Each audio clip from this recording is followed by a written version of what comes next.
Hello friends, welcome back to our channel. Russia అధ్యక్షుడు Vladimir Putin తాజాగా పశ్చిమ దేశాలను ఉద్దేశించి ఓ స్ట్రాంగ్ వార్నింగ్ ఇచ్చారు. యుక్రెయిన్కి మద్దతుగా అమెరికా తన సైన్యాన్ని పంపితే అణుయుద్ధం తప్పదని హెచ్చరించారు. తమ దేశం అణుయుద్ధానికి సాంకేతికంగా సిద్ధంగా ఉందన్న ఆయన యుక్రెయిన్కు అమెరికా దళాలను పంపితే అది యుద్ధానికి ఆజ్యం పోసినట్లుగా పరిగణించబడుతోందని అన్నారు. మార్చి 15-17 మధ్య రష్యాలో అధ్యక్ష ఎన్నికలు జరగనున్న తరుణంలో బుధవారం ఆయన స్థానిక మీడియాతో మాట్లాడుతూ ఈ వ్యాఖ్యలు చేశారు. అయితే అకారణంగా యుక్రెయిన్పై అణ్వాయుధాలు ప్రయోగించాల్సిన అవసరం లేదని స్పష్టం చేశారు. యుద్ధానికి రష్యా నిజంగానే సిద్ధంగా ఉందా అని మీడియా అడిగిన ప్రశ్నకు పుతిన్ బదులిస్తూ సైనిక సాంకేతిక దృక్కోణంలో తాము సిద్ధంగానే ఉన్నామని చెప్పారు.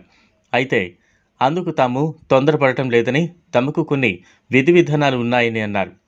ఈ విషయం అమెరికాకు కూడా తెలుసని, రష్యా అమెరికా మధ్య సంబంధాలపై వ్యూహాత్మక చర్చలు జరిపేందుకు చాలామంది నిపుణులు ఉన్నారని తెలిపారు. ఒకవేళ యుక్రెయిన్కి మద్దతుగా సైన్యాన్ని పంపితే మాత్రం అప్పుడు ఈ యుద్ధంలో అమెరికా నేరుగా జోక్యం చేసుకున్నట్లే అవుతుందన్నారు.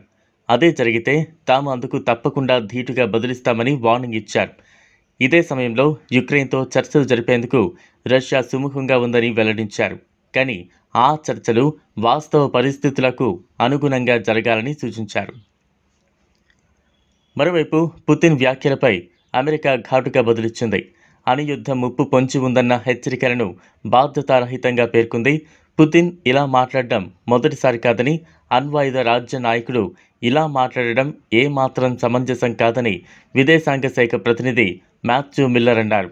అణ్వాయుధ వినియోగం వల్ల ఎదురయ్యే పరిణామాల గురించి తాము గతంలోనూ రష్యాతో ప్రైవేట్గా ప్రత్యక్షంగా మాట్లాడామని గుర్తు చేశారు. రష్యా అణ్వాయుద్ధాన్ని ఉపయోగించేందుకు సిద్ధమవుతున్నట్లు తమకు ఎలాంటి సంకేతాలు అందలేదన్నారు.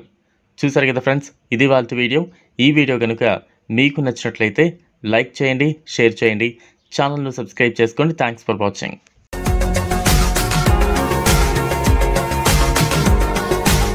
మరిన్ని అప్డేట్స్ కోసం మా ఛానల్ని సబ్స్క్రైబ్ చేయండి.